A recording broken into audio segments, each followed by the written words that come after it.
Wall Street-ი ამბობს, რომ OpenAI-ს IPO ტრილიონერებს შექმნის, მაგრამ სინამდვილე ბევრად უფრო ბნელია.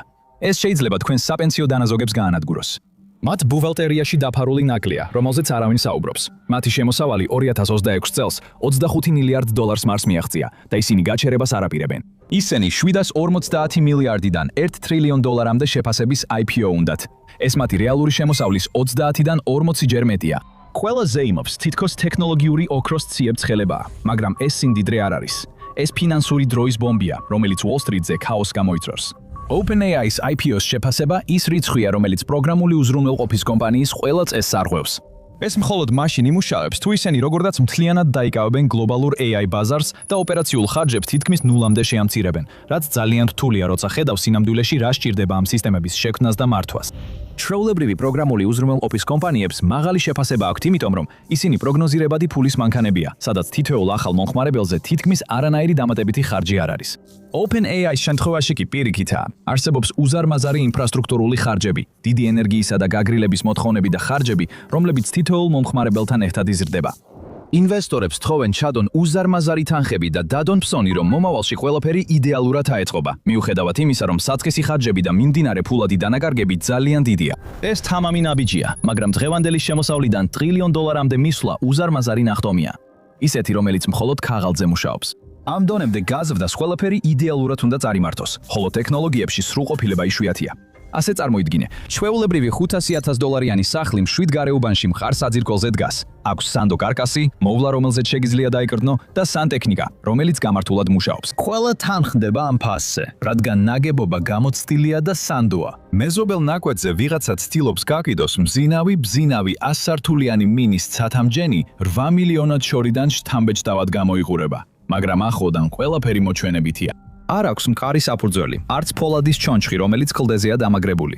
ყოველი სართული, ყოველი მინის პანელი, ყოველი ადამიანი შიგნით დგას არაფერზე, რაც მას შეიკავებდა. ზუსტად ამას აკეთებს ვენჩურული კაპიტალი, ხელოვნურ ინტელექტთან დაკავშირებით. ის ამ ეტაპზე მთლიან სტრუქტურას ევთად აკავებს. გამანადგურებელი ტვირთის შეუჩერებელია. ეს არის ხელოვნური ინტელექტის ინფრასტრუქტურის მზარდი ხარჯი. განსხვავებით ჩვეულებრივი პროგრამული უზრუნველყოფისგან, ხელოვნური ინტელექტი ყოველ ჯერზე, როცა ვინმე წერს მოთხოვნას, რეალურ აპარატურას უწევს ამუშავება და რესურსების ხარჯვა. ჩვეულებრივი Google-ის ძიება ან ფაილის ჩამოტვირთვა ღრუბლიდან, IAP მონაცემთა ბაზის მოთხოვნა, რამდენიმე თეთრი ან ნაკლები. გენერაციული ხელოვნური ინტელექტი კი სრულიად სხვა რამეა. როცა მოდელი ამზადებს იურიდიულ დოკუმენტს ან მაღალი გარჩევადობის გამოსახულებას, ის ბევრად მეც აკეთებს, ვიდრე უბრალოდ არსებული მონაცემების გამოთხოვაა. ის რეალურად ქმნის სრულიად ახალს, ნულიდან. და ეს არის მთავარი გარღვევა. მაგრამ ეხლა კითხვა ისა, რამდენად კარგად და რამდენად შორს შეიძლება წავიდეს ეს პროცესი. ეს ბევრად უფრო ძვირი ჯდება, ვიდრე კაცობრიობამ ზადაა გადაიხადოს. და ეს ფული სადრაციდან უნდა მოვიდეს. OpenAI-ს ფული ისე სწრაფად ეწურება, რომ ამის გააზრება ძნელია. ამჟამად შიდა მონაცემები აჩვენებს, რომ 2026 წელს მათ მინიმუმ 14 მილიარდი დოლარის დაკარგვა მოუწევთ მხოლოდ იმისთვის, რომ სისტემა მუშაობდეს და მოდელები ფუნქციონირებდეს. ბოლოში და გადახედვები ამ მაჩვენებელს 25 მილიარდ დოლარამდე ან კიდე უფრო მაღლა წევს, რადგან ისინი გამოთვლით სიმძლავრე ზრდიან შემდეგი გარღვევის მისაღწევად. და ეს აქ არ მთავრდება. სლიური ფულადი დანახარჯი შეიძლება მხოლოდ 2027 წელს 57 მილიარდ დოლარამდე გაიზარდოს. ყველაფერი რომ შევკრიბოთ, 2030 წლამდე ჯამური დანახარჯი ახლა დაახლოებით 665 მილიარდ დოლარს შეადგენს. ესას 11 მილიარდ დოლარზე მეტია იმაზე, რასაც ისინი სულ რამდენიმე თვის წინ პროგნოზირებდნენ. მიზეზი? ინფრასტრუქტურის ხარჯები ბევრად გადააჭარბა ყველას მოლოდინს. ელექტროენერგია, სპეციალური მონაცემთა ცენტრები, დაუსრულებელი ჩიპების განახლება. თითოეული ნაწილი უფრო ძვირი დაჯდა, ვიდრე მოსალოდნელი იყო. მათი შემოსავლის თითოეული დოლარი ბევრად უფრო ძვირი ჯდება მის შესაქმნელად. ზრდა ამ პრობლემას არ აგვარებს, პირიქით, აუარესებს. მეტი მომხმარებელი ნიშნავს მეტ მოთხოვნას. მეტი მოთხოვნა ნიშნავს მეტ აპარატურას, რაც კიდევ უფრო დიდ დანაკარგებს იწვევს. ეს ყველაფერი მოდელშია ჩადებული. იმისთვის, რომ სერვერები არ გაითიშოს და საკუთარ თავს 18-24 თვიანი სუნთქვის დრო მისცეს, OpenAI იმედოვნებს, რომ ამ IPO-დან 60 მილიარდ დოლარამდე მოიზიდავს, არა მსოფლიო დომინაციისთვის ან ახალი ოფისებისთვის, არამედ გადარჩენისთვის. თუ ფული არ გამოჩნდა, ვიღაცამ უნდა დაწეროს ჩეკი. რატა უნდა გადაწყვიტოს Wall Street-მა საკუთარი ანგარიშებიდან ფულის გამოტანა, რომ მანქანა გამოკვებოს? მათ იციან დანაკარგების ციფრები. ხედავენ, როგორ გროვდება ზარალი. მიუხედავად ამისა, გეგმა მაინც არის 100 მილიარდი დოლარის გადაცემა. ისე თითქოს ეს არაფერია. საფონდო ბირჟა ფაქტობრივად დახურული მიმოქცევის სისტემაა. აქციებში, ობლიგაციებში, საინვესტიციო ფონდებში, საპენსიო ანგარიშებსა და ნაღდი ფულის გროვებში რეალურად მხოლოდ გარკვეული რაოდენობის ფული მოძრაობს. საერთო თანხა ჯადოსნურად არ იზრდება მხოლოდ იმიტომ, რომ ვიღაცას მეტი უნდა. OpenAI-ის აქციებში შემოსული ყოველი დოლარი სხვაგანიდან მოდის. როცა ისინი უზარმაზარ თანხებს სწრაფად იღებენ, დანარჩენ სისტემას ფული აკლდება. მყიდველები, რომლებსაც რეალურად შეუძლიათ 100 მილიარდ დოლარიანი ჩეკის დაწერა, არავიან ცვრილმანი ტრეიდერები ან აპლიკაციებით მოვაჭრე რიგითი ინვესტორები. ისინი გიგანტები არიან. სუვერენული საინვესტიციო ფონდები ახლო აღმოსავლეთიდან, სახელმწიფო საპენსიო გეგმები, ყველაზე დიდი საინვესტიციო და საინდობო ფონდები პლანეტაზე. ისინი ფულის გროვებზე არ სხედან. უმოქმედო ფული ინფლაციის გამო ფასს კარგავს გავს. თითოეული დოლარი მკაცრი წესების მიხედვით სრულად უნდა იყოს ინვესტირებული. OpenAI-ის IPO-ში შესასვლელად ამ ფონდებს ფულის გათავისუფლება სჭირდებათ. ისინი იწყებენ იმ აქტივებით, რომელთა გადატანაც ყველაზე მარტივია ქაოსის შექმნის გარეშე, მაგალითად Apple-ით. Apple-ის აქციები ძალიან ლიკვიდურია და ყოველდღიურად მილიონობით აქცია იყიდება. ამიტომ ფონდები ყიდიან დიდ ბლოკებს და ფასი თითქმის მაშინო იწყებს ვარდნას. იგივე საკეთებენ სხვა აქციებთანაც, როგორიცაა Tesla და Amazon. მენეჯერები ფულს ამოაქვთ უკვე დამკვიდრებული ელექტრონული კომერციის უკვე წარმატებული კომპანიებიდან და დებენ ახალ ყველასთვის საინტერესო კომპანიებში. ეს არ არის რბილი გარიგებები. ბაზარზე დიდი გაყიდვები ფიქსირდება, ფასები იკლებს. სავალდებულო გადანაწილება იწყება პორტფელებში, მაგრამ ეს მხოლოდ პირველი ტალღაა. ნამდვილი ზიანი შემდეგ მოდის. სავაჭრო ალგორითმები აკვირდებიან თითოეულ ცვლილებას, თითოეულ მოცულობის ზრდას. როდესაც ისინი ხედავენ, რომ დიდი ბლოკები მოძრაობს, ავტომატურ მოკლე პოზიციებს ხსნიან საკუთარი თავის დასაცავად. ბაზრის შემქმნელები, რომლებიც სისტემის ფუნქციონირებას უზრუნველყოფენ, კიდევ უფრო მეომედ იმავე აქციას ყიდიან, რომ ნეიტრალურები დარჩნენ. ფასები უფრო სწრაფად ეცემა. დაბალი ფასები ჩვეულებრივი ინვესტორების სტოპ-ლოს ბრძანებებს ააქტიურებს, რომლებიც გატიდვას არც კი აპირებდნენ. ბაზარზე მეტი გატიდვა მოდის, ავტომატური შორტები ემატება, პანიკა თავადვე ძლიერდება. და აი ასე, მანკიერიցრე იწყებს ტრიალს. მყარი, მომგებიანი კომპანიები, რომლებიც წელიწადიდან წელიწადში რეალურად გამოიმუშავებენ ფულს და უმეტეს 401k ანგარიშებსა და პენსიებს ამაგრებენ. უბრალოდ იყიდება იმისთვის, რომ ახალმოსული დაფინანსდეს. ფული გამოაქვთ, თავიანთი წარმატება უკვე დამტკიცებული კომპანიებიდან იმისთვის, რომ დაფარონ იმ კომპანიის საჭიროებები, რომელიც მილიარდებს კარგავს. ტექნოლოგიური სექტორი არ ინგრევა, იმიტომ რომ შემოსავლები სუსტია. ის ინგრევა, იმიტომ რომ IPO-ს დაფინანსების შედეგად წარმოქმნილი ლიკვიდობის ვაკუუმი აგრესიულ გატიდვებს იწვევს ყველგან. სწორედ ამიტომ OpenAI-ის IPO დაანგრევს საფონდო ბირჟას. დაფინანსების მექანიზმი თავად ანადგურებს ღირებულებას ყველგან, სანამ აქციები ფართოდ ვაჭრობას დაიწყებს. გადინება რეალურია და ის ეგრეთ წოდებულ უსაფრთხოების ბადეის ბადე, რაზეც ყველა იმედს ამყარებს, შემდეგია დარტყმის ქვეშ. ლიკვიდობის გადინება ძალიან მძიმეა. დიდი ფონდები ყიდიან Apples, Teslas და Amazons, რომ მილიარდები მოაგროვონ OpenAI-სთვის. ეს მოკლევადიან პერსპექტივაში ზოგ ფასს დააზარალებს. მაგრამ შესანიშნავი შვიდეული ნამდვილი მონსტრები არიან. Microsoft და Nvidia ცალკე ტრილიონობით საბაზრო კაპიტალიზაციით გამოირჩევიან და მათ ბალანსზე ყველაფერი მყარია. მათ აქვთ უზარმაზარი ფინანსური რესურსები და დიდი ფულადი ნაკადები. ისინი უბრალოდ შეიწოვენ ამ შოკს. შეიძლება საჭიროების შემთხვევაში OpenAI-საც კი დაეხმარონ, თუ რამე არასწორად სწავა. დიდი ტექნოლოგიური კომპანიები უკვე არაერთხელ უშველიათ ვითარებისთვის და ისევ ასე იქნება, არა? Microsoft-მა უკვე მილიარდები ჩადო OpenAI-ში და მისი დიდი წილი აქვს. Nvidia კი სწორედ ასეთი ტიპის AI სისტემებისთვის ჩიპების გაყიდვაზეა დამოკიდებული. თუ ვინმეს შეუძლია 100 მილიარდ დოლარიანი ლიკვიდობის გაწოვა თვალის დაუხამხამებლად, სწორედ ისინი არიან. ზედაპირზე ეს ლოგიკურადაც ჟღერს, მაგრამ ასე არ მოხდება. Microsoft და Nvidia მხსნელები არ არიან. ისინი იმავე ჩაძირვის პირას მყოფ ნავზე არიან მიბმულები, რომელზეც OpenAI ზის. კავშირები იმდენად ღრმაა, რომ როცა ერთს წყალი შეეპარება, სხვებიც ერთად იძირებიან. დავიწყოთ Microsoft-ით. ისინი უბრალოდ გვერდით ფსონს არდებენ და ჩეკებს არ წერენ. მათ დაახლოებით 27% ეკუთვნით OpenAI-ში, წილი რომლის ღირებულებაც დაახლოებით 135 მილიარდი დოლარია. მაგრამ ეს შეიძლება გაორმაგდეს და 270 მილიარდ დოლარამდე გაიზარდოს, თუ OpenAI მიაღწევს იმ ტრილიონ დოლარიან შეფასებას, რაზეც ყველა საუბრობს. მათ უზრუნველყვეს OpenAI-ის შემოსავლის 20%-იანი წილი მინიმუმ 2032 წლამდე. ის ნაწილი, რაც ნამდვილად მნიშვნელოვანია, როგორ მოძრაობს ფული რეალურად. საწყისით 13 მილიარდი დოლარის ინვესტიციის დიდი ნაწილი სუფთა ფულით არ შემოსულა. ის Azure-ის კრედიტების სახით იყო. OpenAI ამ კრედიტებს იყენებს იმისთვის, რომ Microsoft-ს გადაუხადოს სერვერების დაქირავებისთვის. ფული Microsoft-ის ჯიბიდან გადის და ისე უკან ბრუნდება ღრუბლოვანი სერვისებიდან მიღებული შემოსავლის სახით. ეს დახურული წრეა, რომელიც ქავალზე გენიალურად გამოიყურება, სანამ ასე აღარ იქნება. დაიწყეთ ნერვიულობა იმის გამო, რომ AI-მ შეიძლება თქვენი მომავალი შემოსავლები გაანადგუროს. არ ინერვიულოთ, ჩვენ გვაქვს ნამდვილი ამბავი. დარწმუნდით, რომ მოგწონთ, აზიარებთ და გამოიწერთ არხს მანამდე, სანამ ალგორითმები ამას თქვენ მაგივრად გააკეთებენ. თუ IPO სერიოზული შემოწმების წინაშე დადგება და შეფასება დაინგრევა, ან თუ cash burn აიძულებს OpenAI-ს შეამციროს სერვერების გამოყენება, მთელი ეს წრე დაიშლება. Microsoft თითქმის ერთ ღამეში კარგავს Azure-ის ყველაზე დიდ კლიენტს. ის სპეციალური AI მონაცემთა ცენტრები, რომლებიც Microsoft-მა ააშენა, ჩვეულებრივი ღრუბლოვანი საცავისთვის არ არის პირდაპირ გამოსატენებელი. ისინი სპეციალიზებულია მძიმე AI დატვირთვებისთვის, თხევადი გაგრილებისთვის, უზარმაზარი ენერგიის მოხმარებისთვის, სპეციალური კონფიგურაციებისთვის. შემოსავალი პირდაპირ დაზარალდება. Microsoft-ის დაახლოებით 625 მილიარდი დოლარის კომერციული შეკვეთების დაგროვილი პორტფელის დაახლოებით 45% დაკავშირებულია OpenAI-სთან დადებულ შეთანხმებებთან. როდესაც შემოსავლის ანგარიში გამოქვეყნდება, ეს კავშირი უკვე აღარ იქნება სპეკულაცია. ერთი დიდი დამქირავებლის დაკარგვა და მილიარდობით შემოსავალი რისკის ქვეშ დადგება. Nvidia ზუსტად იმავე მახეშია, შეიძლება კიდევ უფრო ცუდ მდგომარეობაში. მათი მონაცემთა ცენტრის ბიზნესი აფეთქდა, რადგან ხელოვნური ინტელექტის მოწინავე ლაბორატორიები, როგორიცაა OpenAI, წარმოუდგენელი რაოდენობის ჩიპებს ხარჯავდნენ. ბოლო დროის მონაცემთა ცენტრების ზრდის 80%-ზე მეტი მოდის ამ მცირე მომხმარებელთა ჯგუფზე. Nvidia-ს პროგნოზი ეფუძნება ვარაუდს, რომ ეს უზარმაზარი შეკვეთები გაგრძელდება. 2027 წლის ბოლოსთვის ისინი პროგნოზირებენ $1 ტრილიონ ჯამურ მონაცემთა ცენტრების შემოსავლებში.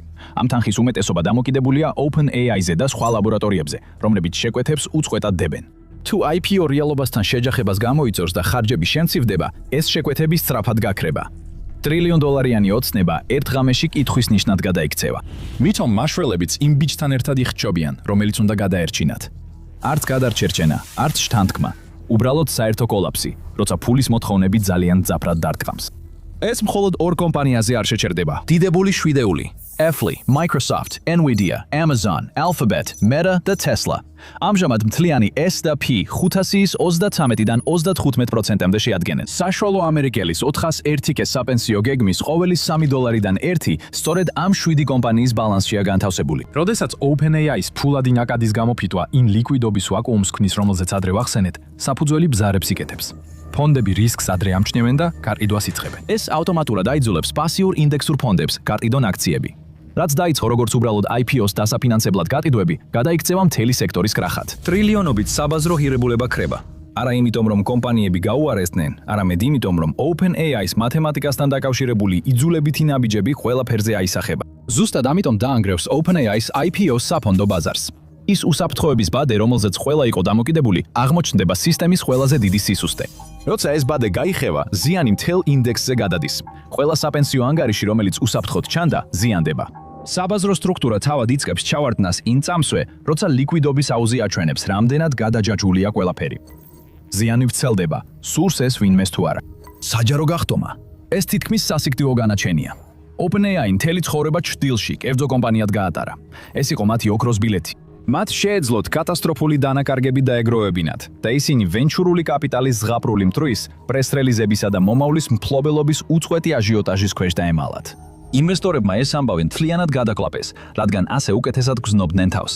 მათემატიკა თავისით მოგვარდებოდა. ასე უბნებოდნენ საკუთარ თავს ყველა. დანაკარგები 14-დან 25 მილიარდ დოლარამდე 2026 წლისთვის, რაც 2027-ში 57 მილიარდამდე იზრდება. საერთო ჯამში, ნაღდი ფულის დანაკარგი ეხლა 2030 წლისთვის 665 მილიარდ დოლარამდეა გაზრდილი. ეს ყველაფერი საიდუმლოდ რჩებოდა. სრულ სურათს მხოლოდ შიდა წრე ხედავდა. დანარჩენები მხოლოდ დამუშავებულ ვერსიას იღებდნენ. ბანკოს სახლივით აშენებული შეფასება მხოლოდ იმიტომ იდგა, რომ არავის ჰქონდა ნამდვილი ბუღალტრული წიგნების ანახავად. იმ წამს, როცა ისინი საჯაროდ გასვლის დოკუმენტაციას წარადგენენ, ეს დაცვა ქრება. ძალაში შედის აშშ-ის ფასიანი ქარალდებისა და ბირჟების კომისიის მკაცრი წესები. აღარაფერი დამალვა კონფიდენციალურობის ხელშეკრულებებით, შერჩევითი გაჟონვებით ან გვენდეთ სლაიდებით. Wall Street-ი პირველად იღებს დაუფილტრავს სიმართლეს და ეს სიმართლე სთლეს ასტიკია. სარეგისტრაციო წარდგენები სრულად გამოავლენენ რეალურ თანაფარდობას. ხელოვნური ინტელექტის ინფრასტრუქტურაში ხარჯები წარმოუდგენლად მაღალია. ენერგოსისტემები თავიდან შენდება, იქმნება სპეციალური მონაცემთა ცენტრები, თხევადი გაგრილებით და უზარმაზარი ენერგომომარაგებით. ჩიპები ყოველ 18 თვეში ახლდება, რადგან აპარატურა სწრაფად ფუჭდება. ამ დროს საბოლოო მომხმარებლის მოგება ახლოსაც არ არის საკმარისთან. დანაკარგები უბრალოდ დროებითი არ არის, ისინი სტრუქტურულია. თითოეული ახალი მომხმარებელი დამატებით შემოსავალს არ იძლევა, პირიქით ხარჯებს ამრავლებს. ის, რასაც ბაზარი მსუბუქ ციფრულ აპლიკაცია დაფასებდა, სინამდვილეში მძიმე ინდუსტრიულ ინფრასტრუქტურულ პროექტად ვლინდება, სადაც შეცდომის უფლება არ არსებობს. მოულოდნელად ეს $1 ტრილიონ ოცნება მიკროსკოპის ქვეშ ექცევა. ინვესტორებს, რომლებმაც უბრალოდ ბრმად დაუჯერეს ამ ამბავს, ეხლა რეალობასთან უწევთ შეჯახება. IPO-ან ბევრად დაბალ დონეზე იქნება, ვიდრე აჟიოტაჟი იყო, რაც მთელ ბაზარს კატასტროფის სიგნალს მისცემს, ან კიდევ შენ ცივდება, ან საერთოდ გაუქმდება, რაც კიდევ უფრო უარესია. Wall Street მოუწევს აღიაროს, რომ თავარი განტოლება არ მუშაობს. შემოსავლის ზრდა ვერ აჯობებს ინფრასტრუქტურის ხარჯებს. კერძო AI სტარტაპების ბაზრის 1 წერტილი 6 ტრილიონი დოლარის ღირებულების კოშკსაც იმავე რეალობის შემოწმება მოუწევს ერთდროულად. ფონდები იწყებენ ყველაფრის გაყიდვას, რაც AI-ს უკავშირდება. ის რაც შეუჩერებელ აღმავლობად ჩანდა, ერთ ღამეში გადაფასებულ ბუშტად იქცევა. წლების განმავლობაში კერძო ვენჩურული დაფინანსება აძლევდა OpenAI-ის საშუალებას ზედმეტად თამამად და უპასუხისმგებლოდ ემოქმედა. კორექტირებული მაჩვენებლები ამაღლებულად წარმოაჩენდა ამბავს. უზარმაზარი ხარჯები დაფარული იყო გაურკვეველი გეველი R და D-ის სახელით. ისინი ყიდნენ ოცნებას უკიდურესად მაღალი პროგრამული უზრუნველყოფისთვის დამახასიათებელი მარჟების შესახებ. ფედერალური მთავრობა ესეთ თამაშს არ თამაშობს. SEC-ის წესები მოითხოვს რეალურ აღრიცხვას და ეს ნიშნავს, რომ თითოეული აპარატურა უნდა ჩაითვალოს როგორც ამორტიზებადი სამრეწველო აქტივი, რაც სინამდვილეში არის. აქ ფინანსური რეალობა მატარებელივით გვეჯახება. ის სპეციალური GPU-ები, რომლებიც Frontier-ის მოდელებს ამშავებს, არ არის მარადიული ინფრასტრუქტურა, როგორც მობილური ანძა ან წყალქვეშა კაბელი. უმაღლესი დონის AI ჩიპი კონკურენტუნარიანი რჩება დაახლოებით 24-დან 36 თვემდე, სანამ ახალი არქიტექტურა მას მოძველებელს არ გახდის. 10,000-ობით ან 100,000-ობით GPU-s მუშაობა უზარმაზარ მონაცემთა ცენტრებში ძალიან რთულია.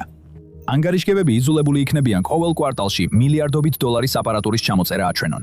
თლიანი მოგების მარჟები სერიოზულად უარყოფითში იქნება. ისინი ფულს კარგავენ გამოთვლის ფიზიკაზე და ეს ჯერ კიდევ მანამდეა, სანამ ხენამ ხელფასებს, ელექტროენერგიას ან სხვა ხარჯებს გაითვალისწინებენ. OpenAI-ს მოუწევს გაამჟღავნოს რეალური ბარიერები, რომლებიც აფერხებს გაფართოებას. 1 გიგავატიანი AI კლასტერის აშენება მხოლოდ ჩიპების შეძენას არ ნიშნავს. მთავარი გამოწვევა საკმარისი ელექტროენერგიის უზრუნველყოფაა. რეგიონალური ქსელის განახლება გულისხმობს ასობით მილს მაღალი ძაბვის ხაზებისა და ქვესადგურების, ასევე წლების ლოდინს დამწევ ტრანსფორმატორებზე, რომლებზეც უკვე დიდი რიგებია. ბევრ ბაზარზე მოლოდინის სვადა 48 თვემდე იზრდება. არც ფული და არც აჟიოტაჟი ვერ დააჩქარებს ტრანსფორმატორების წარმოებას, ან ფიზიკის კანონებს ვერ შეცვლის. ზრდის მოდელი კედელს ეჯახება. ისინი ვერ ახერხებენ საკმარისი ენერგიის სწრაფად მოპოვებას, რომ ფულის ხარჯვას აუწყონ ფეხი. როგორც კი აუდიტირებული ანგარიშგებები საჯარო ხდება, ყველა ხედავს სიმართლეს. უარყოფითი ერთეულის ეკონომიკა და მრავალწლიანი ინფრასტრუქტურული ბარიერები. ალგორითმები მხისიერად იცვლება.